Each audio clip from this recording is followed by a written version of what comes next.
As artists, we all take loads of photographs, don't we? But do we actually get around to using them?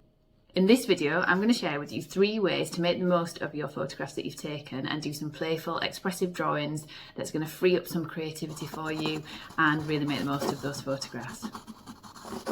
My name's Rebecca. I'm an artist who loves exploring the edges between photography and mixed media. And today we're going to be using our photos as starting points, somewhere to jump off from. We're not copying them exactly, but we'll be creating drawings that are full of life and energy. The first technique then that we're going to try is drawing from our photos for just 1 minute. This I find is really good if you're prone to overthinking like I am. It can also be good if you struggle with trying to capture all the little details in a photo.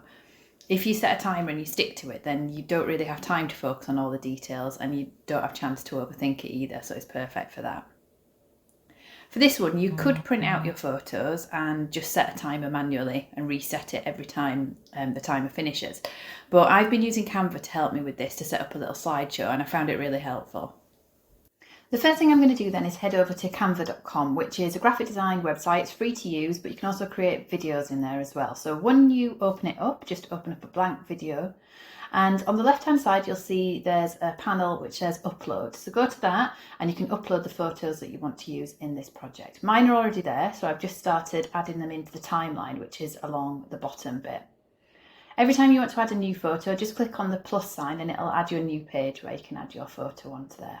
And there are two main ways that you can change the size of your photo on that page. You can click on it like I'm doing here and then just drag the corners so that it fits onto the page. We can reposition it, add a new page, and for this one I'm just going to right click on it and then set image as the background, and it fills the entire space. If I want to change the viewpoint on it, I can double click on it and then just sort of drag it into the position that I want. So I've tried to choose a variety of images for this. I've got some that are more botanical motifs, some that are more landscape based, and I want about 8 of these. I'm going to do them for, I think I did them for 1 minute each. And then once I've got all of them, I'm going to highlight all of them just by holding shift down and clicking on each page.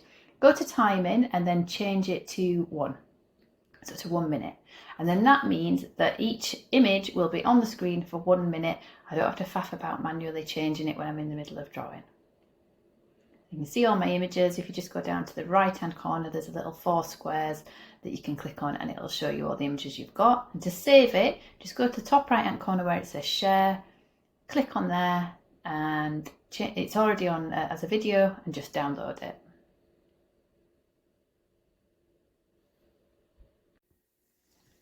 So I've got my setup of my laptop in front of me. I've got some cartridge paper, some loose sheets of cartridge paper that I'm working on, and I'm working with a graphite stick. I think this is a 4B one. I really like the softness of this.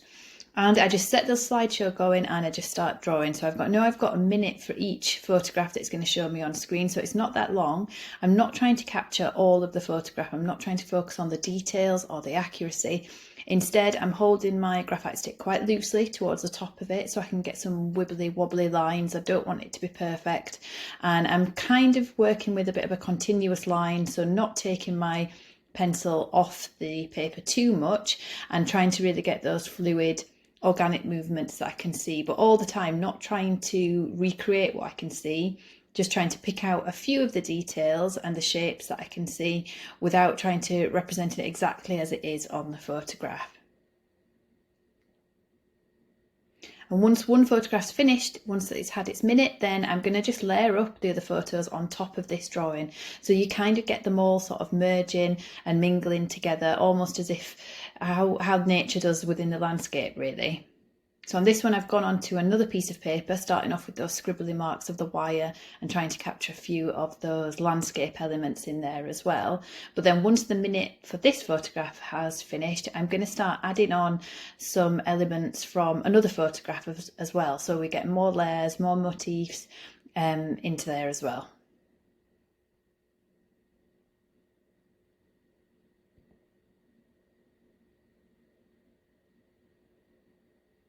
Really trying to keep it nice and loose, fluid and natural. So I'm not focusing on accuracy and all the details.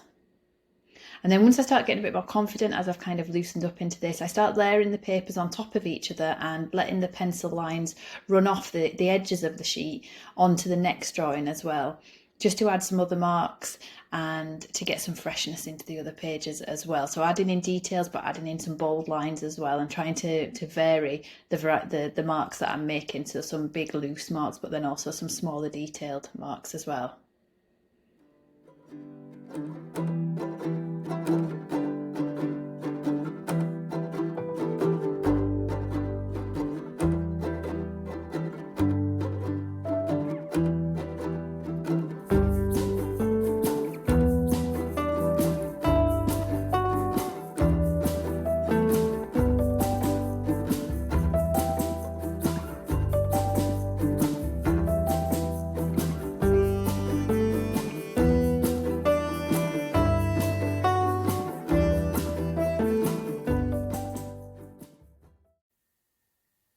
The next thing that we're going to do then are some negative space drawings, and for this I'm using a Stabilo All pencil in black. This is a water soluble pencil, so I love just dipping it in water, and then it makes the most fluid, gorgeous line when you work with it. And I'm just working onto another sheet of loose cartridge paper.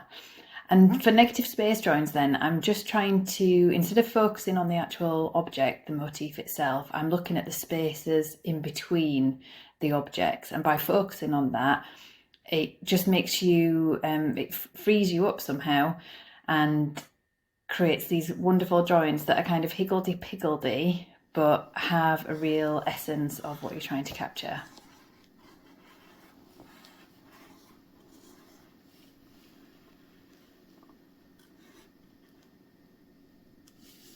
Again, I'm holding the pencil quite loosely towards the top of the pencil and playing around with the way that I'm holding the pencil to get some thicker lines and some thinner lines, but always quite loosely, and trying to move it around the page in kind of a continuous line. And again, I'm not trying to draw exactly what I can see on the photograph. I'm just taking inspiration from those negative spaces, the spaces in between the objects. I'm overlapping and I'm layering as I go to create something new, rather than just trying to recreate the photograph.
Another great way to draw from photographs is to create thumbnail drawings.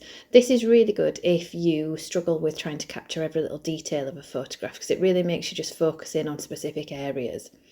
To do this, I've cut out a piece of mount board. It's just a square, and I've drawn around that as a template for my thumbnails. And then I'm cutting back into that square to create two L shapes, which then I'm going to place together, and that will give me a little viewfinder that I can put on top of the photograph and just cancel out all the noise and just help me to zone in on the shapes that I can see within that viewfinder. You can use a bit of masking tape just to stick the shapes together, and that creates a great viewfinder for you.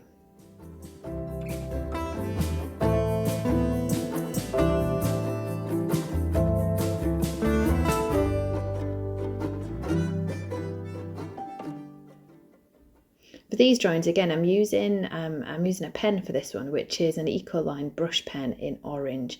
And again, I'm holding it quite near to the top of the pen, so I'm holding it quite loosely, so I don't have much control, so I do get those wibbly lines again. And I'm just focusing in on what I can see within that square. And again, not trying to capture it absolutely accurately, not trying to get every detail, just getting a feel for it, getting a feel for some of the shapes and a few of those details.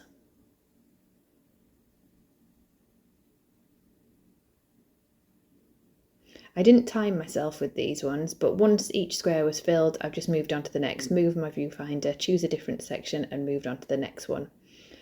I have speeded this up, so this is a little bit faster than I would normally draw, especially on the next section, you'll see.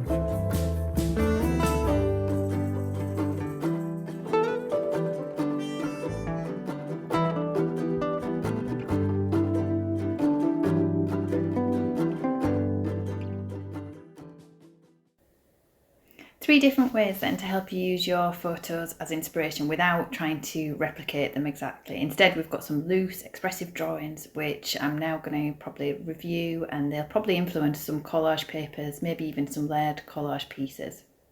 Thanks so much for watching. I would love to know if this has sparked something for you. Maybe you're scrolling your camera roll right now to see which photos you could use.